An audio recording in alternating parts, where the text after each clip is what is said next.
Praise the lord. ప్రభు అయిన యేసుక్రీస్తు నామంలో మీ అందరికీ మా హోసనా మినిస్ట్రీస్ తరపున హృదయపూర్వకమైన వందనాలు తెలియపరుస్తున్నాను. ప్రభు మిమ్మల్ని ఆశీర్వదించి దీవించునుగాక.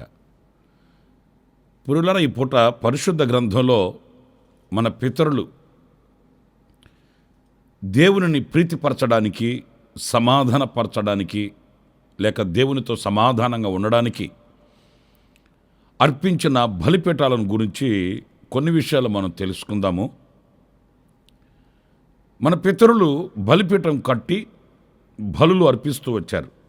సమాధాన బలి అని, పాప పరిహారార్థ బలి అని, నైవేద్య బలి అని, ఇలాగా వాళ్ళు దేవునిని ప్రీతిపరిచి దేవునితో వారుకున్న సమాధానాన్ని ప్రకటిస్తూ దేవునితో వారు సమాధాన పడుతూ బలిపీఠములను కట్టడం మన పరిశుద్ధ గ్రంథంలో మనం చదువుతాము. ఆయన ఆ బలి యొక్క సువాసనను ఆఘ్రాణించినట్లు, అంగీకరించినట్లు, వారి యొక్క ప్రార్థనలు ఆమోదించినట్లు మనకు లేఖనాల్లో ప్రత్యక్షమవుతుంది.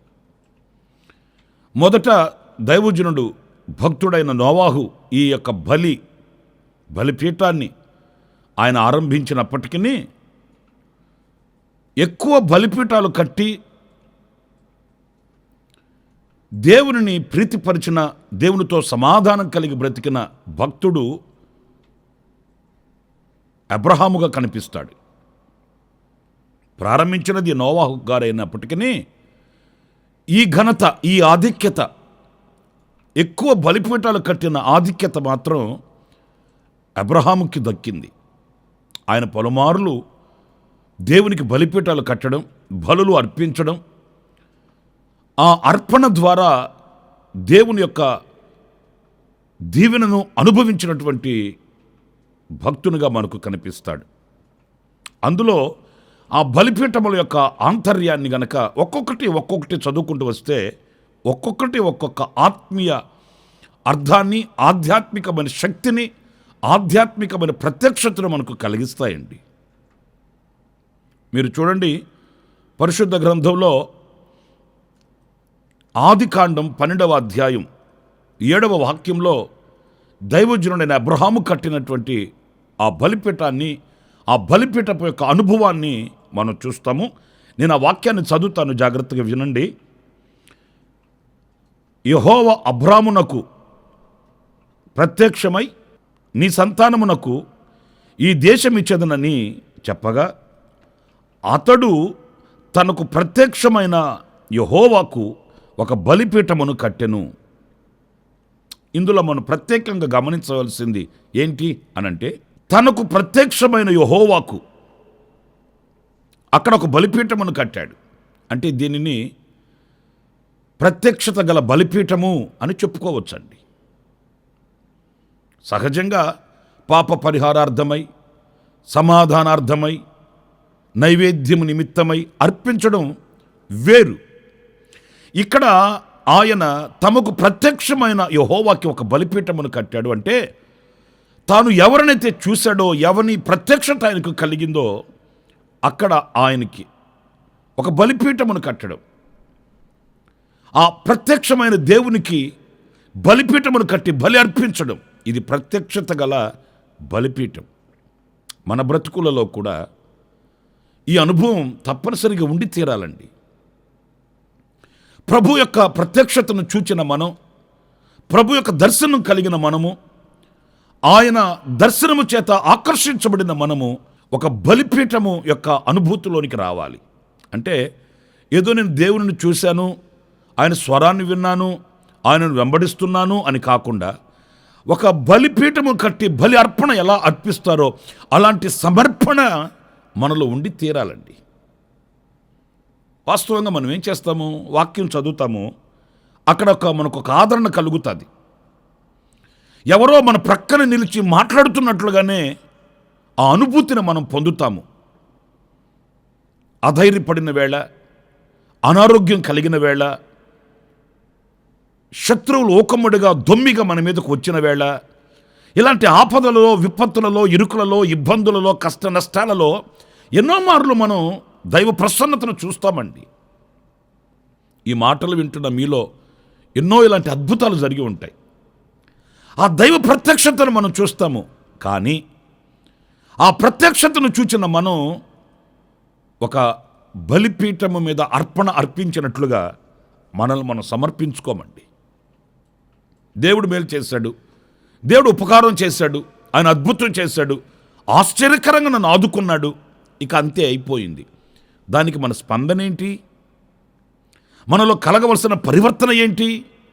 మనలో కలగవలసిన ఆ పురోగతి ఎంతవరకు మనం ఆస్వాదిస్తున్నాము అనేది ఒక ప్రశ్న మనం వేసుకోవాలి. ఎందుకంటే మేలులు అందరూ పొందుతారు, కానీ పొందిన మేలులకు ప్రతిగా దేవునికి కృతజ్ఞులై అర్పించే ఆ అర్పణ విషయంలో, అంటే హృదయార్పణ విషయంలో జాప్యం చేసేవాళ్ళు చాలామంది కనిపిస్తారండి. అబ్రహాము అలా కాదు. అతనికి ఒక దైవ ప్రత్యక్షత కలిగింది, అక్కడే ఒక బలిపీఠమును కట్టి బలి అర్పించాడు. మరి ఈ రోజున ఆ రీతిగా ఈ ప్రత్యక్షత గల బలిపీఠమును కట్టగలిగిన వ్యక్తులుగా మనం ఉన్నామా? లేకపోతే మేలులు పొందుకుంటూ, ఉపకారాలు పొందుకుంటూ, మా దేవుడు గొప్ప దేవుడండి, ఆశ్చర్యకరుడండి, నేను సజీవునిగా బ్రతికి బట్టగట్టి బైబిల్ పట్టుకొని ఈరోజున సమాజంలో తిరుగుతానని నేను అనుకోలేదండి, ప్రభు అద్భుతం చేశాడు అనే మాటల మూటలతోనే సాగిపోతున్నామా అనేది మనం వేసుకునవలసిన ఒక ప్రశ్న. ఈనాటికైనా ఆ ప్రత్యక్షతయు గల బలిపీఠమును కట్ట ఆసక్తి కలిగిన వారమై మనం ముందుకు వెళ్ళాలి. ఇంకొక విషయం కూడా నేను మీకు జ్ఞాపకం చేస్తాను. అదేంటంటే, ఇదే 12వ అధ్యాయంలో 8వ వాక్యం కూడా మనం చదివినప్పుడు అక్కడ ఇలా వ్రాయబడి ఉంది, నేను చదువుతాను వినండి. అక్కడ నుండి అతడు బయలుదేరి బేతేలుకు తూర్పుననున్న కొండకు చేరి పడమటినున్న బేతేలునకును తూర్పుననున్న హాయికిని మధ్యను గుడారము వేసి అక్కడ యెహోవాకు బలిపీఠమును కట్టి యెహోవా నామమున ప్రార్థన చేసెను. ఇది ప్రార్థనా బలిపీఠం అండి. ప్రియులారా, చూడండి, అబ్రహాం జీవితంలో ఎన్ని మంచి ఘట్టాలు మనకు ప్రత్యక్షమవుతూ ఉన్నాయో. ఏదో బలిపీఠం కట్టడం అని మాత్రమే కాకుండా, ఆచార సంబంధమైన భక్తి అన్నట్లుగా కాకుండా, ప్రతిదానికి ఆయన ఒక బలిపీఠమును కట్టి ప్రతిష్టతను లేక ఆయన యొక్క సమర్పణను ప్రత్యక్షపరిచినట్లు వాక్యంలో మనం చదువుతామండి. ఆయన బేతేలుకును హాయికిని మధ్య గుడారమును వేసి అక్కడ ఒక బలిపీఠమును కట్టి ప్రార్థన చేసెను. అంటే అది ఒక ప్రార్థనా బలిపీఠం. మనమంతా ప్రార్థన చేసేవాళ్ళమే. ఎప్పుడు చేస్తాము అని అంటే, నేను చెప్పాలన్నా మీరు వినాలనా? కొందరు సుఖంగా ఉంటే ప్రార్థన చేస్తారు, మరి కొందరికి కష్టాలు వస్తే ప్రార్థన చేస్తారు. ఈ రెండు గుంపుల వాళ్ళు ఉంటారండి. కొందరేమో సుఖమే ఉండాలి వాళ్ళకి, అప్పుడు వాళ్ళు ప్రార్థన చేస్తారు, సమయాన్ని పాటిస్తారు. ఏమాత్రం కష్టం వచ్చిందంటే ఇక మానేస్తారు. మరికొంతమంది వాళ్ళకి కష్టాలు ఉన్నప్పుడే ప్రార్థన చేస్తారండి, సుఖం కలిగిందంటే ప్రార్థన మానేస్తారు. ఈ రెండు గుంపుల వాళ్ళు మనకు కనిపిస్తారు. కానీ తక్కువ మందిగా ఈ ప్రార్థన అనేది ఒక బలిపీఠం. ఆ ప్రార్థన అనే బలిపీఠాన్ని నేను దేవునికి కట్టాలి, ఒక బలి అర్పణగా నేను మార్చబడాలన్న కాంక్షతో కొనసాగే వాళ్ళు కొంతమందిగా కనిపిస్తారు. వారే దీవెనకు పాత్రులు అవుతారు. ఎందుకంటే ఈ తాత్కాలికమైన భక్తిని ఆయన చూసి మురిసిపోయేవాడు కాదండి. మనుషులనైతే మనం మోసపరచవచ్చు, మనుషులనైతే మభ్యపెట్టవచ్చు. హృదయ అంతర్భాగాలు ఎరిగే దేవునిని ఎలా మనం మభ్యపెట్టగలము, ఎలా మోసగించగలము? ప్రియ సహోదరులారా, ఆలోచించండి. ఏదో తాత్కాలికంగా అవసరాల కొరకు ప్రార్థన చేయడం, అవసరాల నిమిత్తం ఆయన పాద సన్నిధికి చేరుకోవడం, అవసరాల నిమిత్తం ఆయన సన్నిధిలో కూర్చోవడం, అవసరాల నిమిత్తమై ఆయనను ఆరాధించడం, ఇలాంటి అనుభవాలలో ఉన్న వారిని ఆయన ఆశీర్వదించే దేవుడు కాదండి. కరువైన, ఖడ్గమైన, ఉపద్రవమైన, ఉన్నవైనా రాబోవునవైనా శ్రమయైనను దైవజనుడు పౌలు చెప్తాడండి. క్రీస్తు ప్రేమలో నుండి నన్ను వేరు చేయున్నది ఏమైనా కలదా అంటే ఆయన హృదయం అంత స్థిరమైన హృదయం అండి. అబ్రహాం బ్రతుకులలో మనం గమనించినప్పుడు ఆయన ఎన్ని ఆటుపోటులు ఎదురైనా, ఎన్ని అవాంతరాలు, అభ్యంతరాలు ఆయన ఎదుట నిలిచినప్పటికీ ప్రియులారా ప్రార్థన చేయడం, ప్రభువుకు మొరపెట్టుకోవడం. మీకు బాగా తెలుసు, అబీమెలెకు శారమ్మ తల్లిని తీసుకుని వెళ్ళిపోయినప్పుడు వాస్తవంగా మనుష్య మాతృలుగా చాలా కృంగిపోవాలి. అబ్రహాం అలా కృంగిపోలేదు. అబీమెలెకు శారమ్మ తల్లిని తీసుకుని వెళ్ళిపోయినప్పుడు ఒంటరిగా మిగిలిపోయిన అబ్రహాము తన యొక్క స్వదేశానికి వెళ్ళిపోయి తన రక్త సంబంధీకులను, తనకు కలిగిన వారిని, వీళ్ళని కూడబలుక్కొని ఏదో తెలుసో తెలియక నేను ఇండ్లు విడిచిపెట్టి వెళ్ళిపోయాను, మార్గ మధ్యలో నాకు ఇలాంటి కీడు జరిగింది, ఏదో దేవుడు పిలిచాడని వెళ్ళిపోయాను, ఇలాగా చేదు అనుభవాలు నాకు వాటిల్లాయి అని ఆయన కృంగిపోలేదు. దేవుని సన్నిధిలో ప్రార్థన చేయడం ప్రారంభించాడు. ఆశ్చర్యమైన సంగతి, మనం లేఖనాల్లో చదువుతుంటాం కదండి, దేవుడు ఆ విషయంలో జోక్యం చేసుకున్నాడు, అబ్రహాముకు న్యాయం చేసి పెట్టాడు.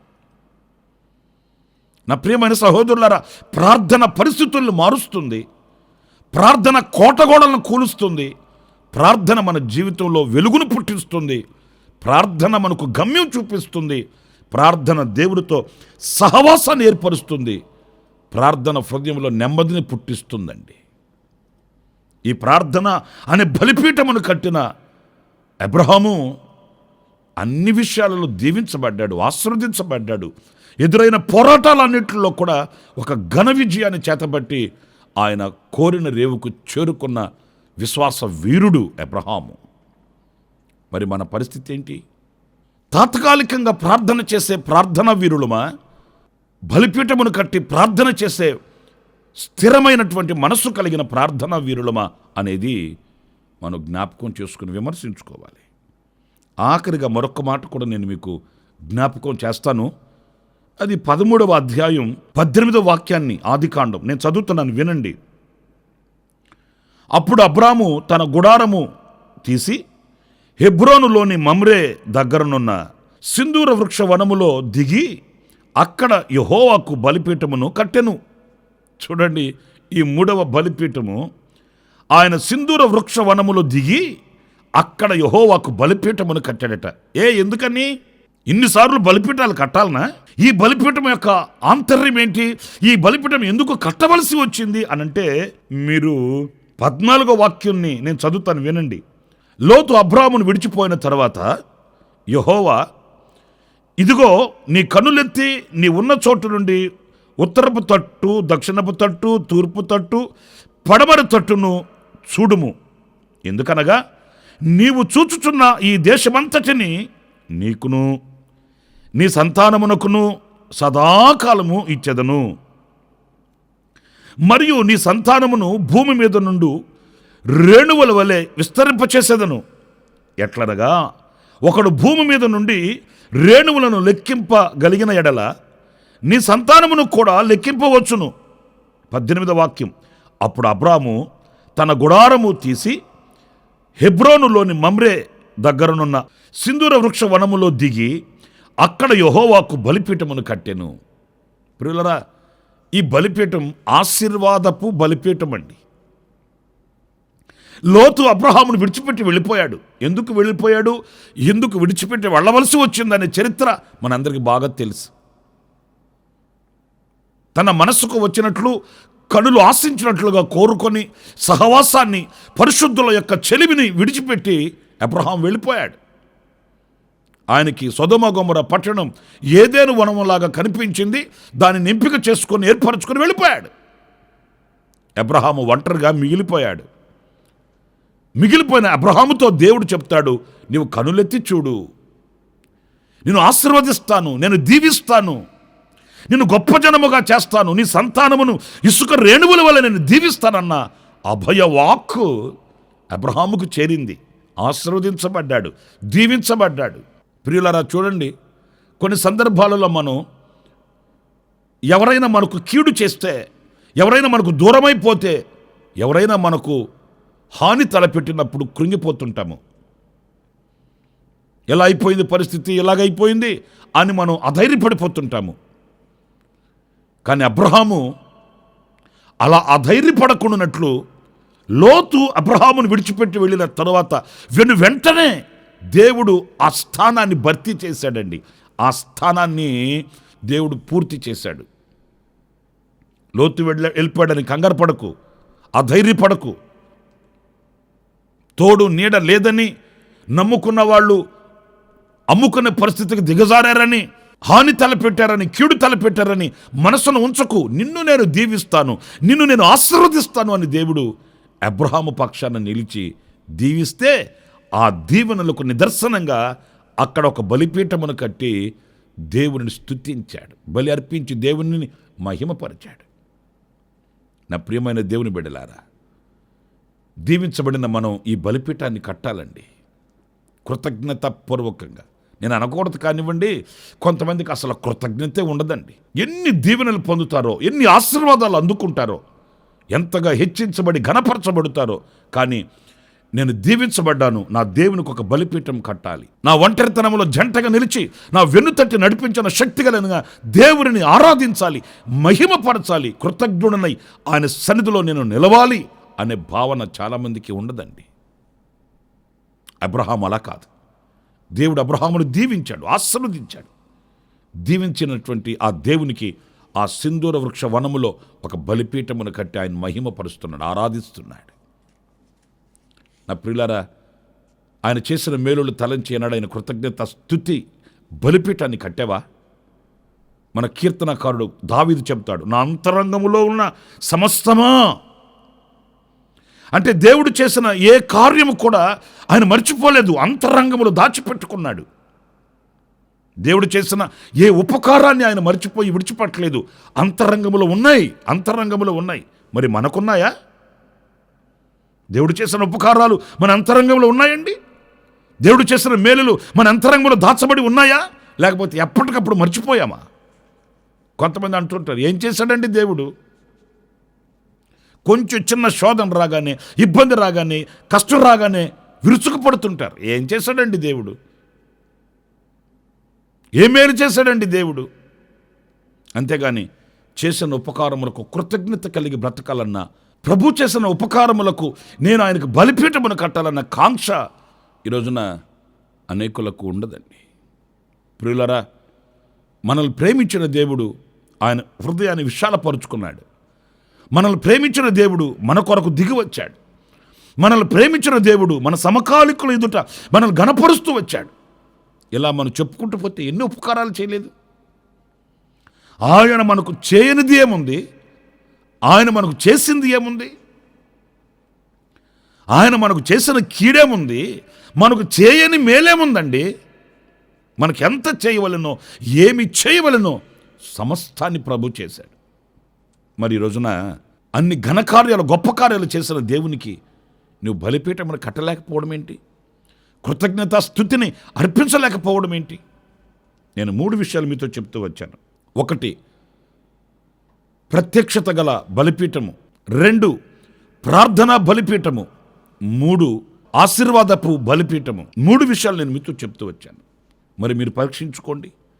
మీరు బలిపీఠమును కట్టే ఆ ఆధ్యాత్మికమైన ఆ స్థానానికి వచ్చి ఉన్నారా? లేక మేలులు పొందుకుంటూ, ఉపకారాలు పొందుకుంటూ స్తుతించలేని మోగబోయిన స్వరముతో సాగి వెళుతున్నారా అనేది మీరు పరీక్షించుకోండి. ప్రార్థన చేసుకుందాం. ఆశ్చర్యకరుడమైన తండ్రి, జీవాధిపతి అయిన ప్రభువా, మీకు వందనాలు. గొప్ప దేవుడవు, మహోన్నతుడవు. మా పితరులు బలిపీఠాలు కడుతూ వచ్చారు నాయన. వారు కట్టిన బలిపీఠములను, ఆ బలి యొక్క అనుభవాన్ని మీరు అంగీకరిస్తూ వచ్చారు. మా బ్రతుకులలో అలాంటి ఆధ్యాత్మికమైన విలువలు మేము కూడా కొనసాగించుకోవడానికి సహాయం చేయండి. మా పేతురుడైన అబ్రహాము మీరు ప్రత్యక్షమైన వేళ ప్రత్యక్షత గల బలిపీఠమును కట్టాడు, ప్రార్థన బలిపీఠాన్ని కట్టాడు, ఆశీర్వాదపు కృతజ్ఞతతో కూడిన బలిపీఠాన్ని కట్టాడు. అలాంటి ఆధ్యాత్మికమైన విలువలను మేము కలిగి ఉండడానికి సహాయం చేయమని మమ్మల్ని మీ చేతులకు సమర్పించుకుంటూ యేసు ప్రశస్త నామములో ప్రార్థించి వేడుకొనుచున్నాను తండ్రి. ఆమేన్. ప్రభు మిమ్మల్ని దీవించి ఆశీర్వదించునుగాక. విశేషమైన కృప నా దేవుడు ఈ దినమంతా సమృద్ధిగా మీకు అనుగ్రహించుగాక. ఆమేన్. ప్రతి దినము ఈ అనుదిన కృపాను సందేశాల కొరకు ఇంకా మరిన్ని ఆత్మ సంబంధమైన సందేశాల కొరకు ఈ మా యూట్యూబ్ ఛానల్ ని సబ్స్క్రైబ్ చేసుకోండి. Pastor Ramesh, ministries.